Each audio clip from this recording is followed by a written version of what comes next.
হাসিনা দিল্লিতে no return পয়েন্টে ঢাকা, ইউনূসের চীন মিশনে মোদি থ। এবং সর্বশেষ জানাবো, এবার আওয়ামী লীগ নিষিদ্ধের দাবি তুলছে বিএনপি। এতক্ষণ শুনছিলেন সংবাদ শিরোনাম, এবার বিস্তারিত। হাসিনা দিল্লিতে নো রিটার্ন পয়েন্টে ঢাকা, ইউনূসের চীন মিশনে মোদি থ। ভারত প্রশ্নে আর পেছনে ফেরার অবস্থানেই প্রধান উপদেষ্টা ডক্টর মোহাম্মদ ইউনূসের। একই অবস্থান শেখ হাসিনা প্রশ্নেও, রয়ে শোয়ে নয়, একেবারে সোজা সাপটা কথা বলে দিচ্ছেন তিনি। বরাবরই মন্তব্য বা মতামত জানাতে বিদেশি গণমাধ্যমে বেশি স্বস্তি বোধ করা ডক্টর ইউনূস ব্রিটেনের থেকে প্রকাশিত দ্য গার্ডিয়ানের কাছে রীতিমতো বোমা ফাটিয়েছেন। ভারত ও শেখ হাসিনার সম্পর্কে বলতে গিয়ে চলে এসেছে আরও অনেক কথা। তার ভাষায় দেশের বিশাল ক্ষতি করে গেছেন শেখ হাসিনা, গাজার মতো বিধ্বস্ত এক দেশে পরিণত করে গেছেন বাংলাদেশকে। পার্থক্য যা হলো, এখানে ভবন নয়, তিনি ধ্বংস করেছেন প্রতিষ্ঠান, নীতিমালা, মানুষ, আন্তর্জাতিক সম্পর্ক। হাসিনার শাসনামল ছিল স্বৈরশাসন, সহিংসতা ও দুর্নীতিতে ভরা। উল্লেখ করে ডক্টর ইউনূস বলেছেন, হাসিনার আমলে কোনো সরকার ছিল না, এটি ছিল ডাকাতদের একটি পরিবার। নেতার কাছ থেকে যে কোনো নির্দেশ এলে তা পালন করা হতো। বলতে বলতে এসেছে ভারত প্রসঙ্গও। অধ্যাপক ইউনূস জানান, সম্পর্ক উন্নয়নের জন্য ভারতের কাছ থেকে এখন পর্যন্ত কোনো সাড়া পাওয়া যায়নি। তার আশা, প্রেসিডেন্ট ট্রাম্প বাংলাদেশকে একটি বাণিজ্যিক অংশীদার এবং বিনিয়োগের ভালো সুযোগ হিসেবে দেখতে পারেন। এদিকে এতদিন আলোচনায় থাকলেও পাচারকৃত অর্থ ফিরিয়ে আনতে আগামী সপ্তাহেই হতে যাচ্ছে বিশেষ আইন। বিএফআইইউ এবং যৌথ দলের তদন্তে শেখ হাসিনা ও তার পরিবার এবং স্বার্থ সংশ্লিষ্টদের যুক্তরাষ্ট্র, যুক্তরাজ্য সহ কয়েকটি দেশে পাচার করা অর্থের সন্ধান পাওয়ার পর এ ব্যাপারে পদক্ষেপ নিয়েছে সরকার। শেষ পর্যন্ত অর্থ ফেরত আনায় কতটুকু সফল হওয়া যাবে তার সংশয়ের বিষয় হলেও সরকার আশাবাদী। এই মহলের বিশ্বাস, ডক্টর ইউনূসের আন্তর্জাতিক ইমেজ কাজে লাগিয়ে কিছু সাফল্য আসতে পারে। এ নিয়ে প্রধান উপদেষ্টার সভাপতিত্বে টাস্ক ফোর্সের বিশেষ বৈঠকও হয়েছে। এর আগে শেখ হাসিনার আমলে $234 বিলিয়ন সমপরিমাণ অর্থ পাচার হওয়ার তথ্য দিয়েছে ডক্টর দেবপ্রিয় ভট্টাচার্যের নেতৃত্বে শ্বেতপত্র প্রণয়ন কমিটি। 11 ব্যক্তি ও প্রতিষ্ঠানের মাধ্যমে পাচার হওয়া সেই টাকা দেশে ফিরিয়ে আনতে টাস্ক ফোর্স গঠন হয়েছে। এই চক্রের কেবল সন্তানদের টিউশনির নামে 400 কোটি টাকা বিদেশে পাঠানোর তথ্য সাবুদও এখন সরকারের হাতে। সিদ্ধান্ত হয়েছে, পাচারকৃত অর্থ ফেরাতে বিশেষ আইনের পাশাপাশি নিয়োগ দেওয়া হবে ল ফার্ম। পাচারের অর্থ ফেরাতে চলতি মাসে যুক্তরাজ্য সফর করবেন বাংলাদেশ ব্যাংকের গভর্নর। এরই মধ্যে পূর্বাচলে প্লট জালিয়াতির ঘটনায় শেখ হাসিনা ও তার পরিবারের বিরুদ্ধে দায়ের করা 6 মামলার চার্জশিট অনুমোদন দিয়েছে দুদক। এর মাধ্যমে পট পরিবর্তনের পর প্রথম কোনো দুর্নীতির মামলায় বিচারের মুখোমুখি হতে হচ্ছে শেখ পরিবারের সদস্যদের। চার্জশিটে আসামির তালিকায় নতুন করে যুক্ত হচ্ছেন সাবেক গৃহায়ন ও গণপূর্ত প্রতিমন্ত্রী শরীফ আহমেদ ও শেখ হাসিনার সাবেক এপিএস মোহাম্মদ সালাউদ্দিন। পূর্বাচল নতুন শহর প্রকল্পে 2022 সালে ক্ষমতার প্রভাব খাটিয়ে 10 কাঠা করে 6টি প্লট বরাদ্দ নেন সাবেক প্রধানমন্ত্রী শেখ হাসিনা ও তার পরিবারের সদস্যরা। এই ঘটনায় গেল জানুয়ারিতে শেখ হাসিনা, শেখ রেহানা ও তাদের সন্তান সহ 14 জনের বিরুদ্ধে 6টি মামলা করেছে দুদক। এর মাঝে ধানমন্ডিতে শেখ হাসিনার সন্তান সজীব ওয়াজেদ জয় ও সাইমা ওয়াজেদ পুতুলের আলিশান ফ্ল্যাটের গোপন তথ্য জেনেছে দুদক। ব্রিটেনের নিন্দনীয় কাজের অভিযোগে আক্রান্ত, মন্ত্রিত্ব খোয়ানো শেখ হাসিনার ভাগ্নি টিউলিপ সিদ্দিকের আলিশান ফ্ল্যাট মিলেছে গুলশানে। রেহানার সেগুন বাগিচায় এবং তার ছেলে রেদওয়ান ববির নিকেতনে ফ্ল্যাটও ধরা পড়েছে।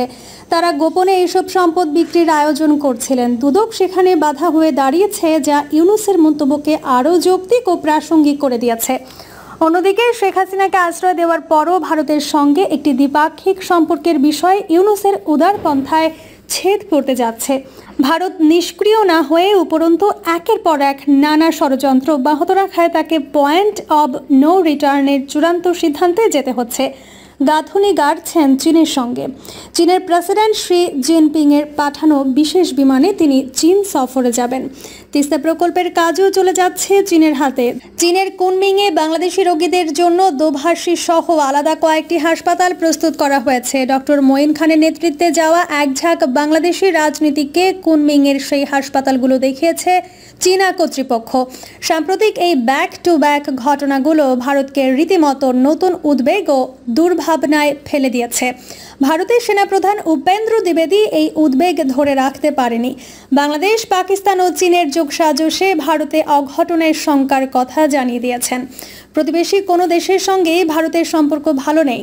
ভারতের 11টি রাজ্যে মাওবাদীদের উৎপাত বেড়েই চলেছে। উত্তর পূর্ব রাজ্যগুলোতে মাঝে মধ্যেই দাঙ্গা হাঙ্গামা বাজছে। দিল্লির পররাষ্ট্র মন্ত্রণালয়ের মুখপাত্র রণধীর জয়সওয়ালের মন্তব্য আরেক বোমা ফাটানোর মতো। বাংলাদেশের সব ধরনের সমস্যা সমাধানে অন্তর্ভুক্তি ও অংশগ্রহণমূলক নির্বাচনের কথা বলেছেন তিনি। স্থিতিশীল বাংলাদেশ দেখার অপেক্ষার কথা জানিয়েছেন। 2007 সাল থেকে 2024 সালের 5 আগস্ট পর্যন্ত ভারতের মুখে এ ধরনের কথা শোনা যায়নি। এই পরিস্থিতির মাঝে 26 মার্চ হাই প্রোফাইল সফরে চীনে যাচ্ছেন doctor Yunus. President Xi Jinping এর পাঠানো বিশেষ ফ্লাইটে দেশটিতে যাবেন।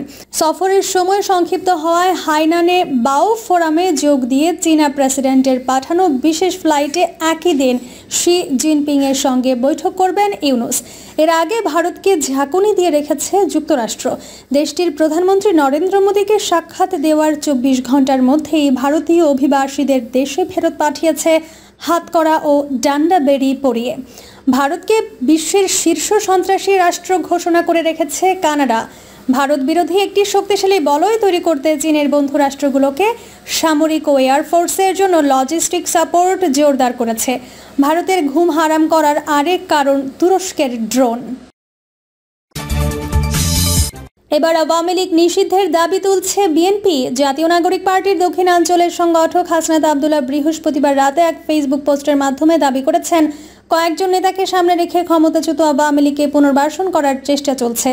ক্যান্টনমেন্ট থেকে এই পরিকল্পনা হচ্ছে বলে দাবি করেন তিনি। বিষয়টিকে রিফাইন্ড আওয়ামী লীগ নামে নতুন ষড়যন্ত্র হিসেবেও ব্যাখ্যা করেছেন তিনি। হাসনাত আবদুল্লাহর ওই বিস্ফোরক বক্তব্যে পুরো দেশে যখন তোলপাড়, ঠিক তখনই বিএনপির অফিসিয়াল ফেসবুক পেজেও একটি কার্ড শেয়ার হয়েছে, যেখানে দলটির সর্বোচ্চ নীতি নির্ধারণী ফোরাম স্থায়ী কমিটির সদস্য সালাউদ্দিন আহমেদের সাম্প্রতিক একটি বক্তব্য তুলে ধরা হয়েছে। সেখানে বলা হয়েছে, আওয়ামী লীগ নামে বাংলাদেশে রাজনীতি করতে পারবে না, সেই আওয়াজ আমরা উঠাচ্ছি। গণহত্যা ও মানবতা বিরোধী অপরাধের জন্য আওয়ামী লীগের সাংগঠনিকভাবে বিচার দাবি করছি। এমন বক্তব্য প্রচারের তুমুল আলোচনা শুরু হয়েছে।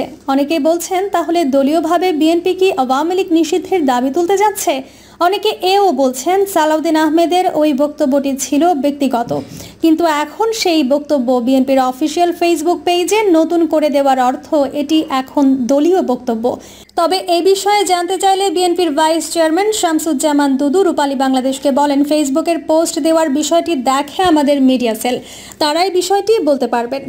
আওয়ামী লীগ নিষিদ্ধের দাবি বিএনপি তুলবে কিনা এমন প্রশ্নে তিনি বলেন, এই বিষয়ে আমার কোনো বক্তব্য নেই, এটা দলীয় ব্যাপার। আওয়ামী লীগ রাজনীতিতে ফিরতে পারবে কিনা আরেক প্রশ্নে তিনি বলেন, এটা আমাদের জন্য প্রাসঙ্গিক না, এটা তাদের বিষয়। অপরাধ করে তারা পালিয়ে বেড়াচ্ছেন, তাদের ফেরার বিষয় আমাদের সামর্থ্যের মধ্যে নেই। বিএনপির এই নেতা আরও বলেন, তবে এটুকু বলতে পারি, আমরা ফ্যাসিবাদীদের বিচার চাই। তারা দেশে মানবতা বিরোধী অপরাধ করেছে, শত শত মানুষ হত্যা করেছে, গুম করেছে, এসবের বিচার অবশ্যই হতে হবে। প্রসঙ্গত, ছাত্র জনতার তুমুল আন্দোলনের মুখে গত 5 আগস্ট ক্ষমতা ছেড়ে ভারতে পালিয়ে যান তৎকালীন প্রধানমন্ত্রী শেখ হাসিনা, যার মধ্যে দিয়ে আওয়ামী লীগের টানা 16 বছরের ক্ষমতার পতন ঘটে। গণঅভ্যুত্থানের পর দলটির অনেক নেতাই দেশ ছেড়ে পালিয়ে যান। যারা দেশে অবস্থান করছেন তারাও আছেন গা ঢাকা দিয়ে, অনেকে আবার আইন শৃঙ্খলা বাহিনীর হাতেও গ্রেপ্তার হয়েছেন। তবে আওয়ামী লীগ থেমে নেই। বিদেশে বসে নানা ষড়যন্ত্রের খবর প্রতিনিয়তই আসছে। এর মধ্যে নানা অপকর্মে জড়িত থাকা দলটির ছাত্র সংগঠক ছাত্রলীগকে নিষিদ্ধ করেছে বর্তমান অন্তর্বর্তী সরকার। শুধু ছাত্রলীগই নয়, বিভিন্ন পক্ষ থেকে দাবি উঠেছে আওয়ামী লীগ ও তার সকল সহযোগী সংগঠনের কার্যক্রম নিষিদ্ধের।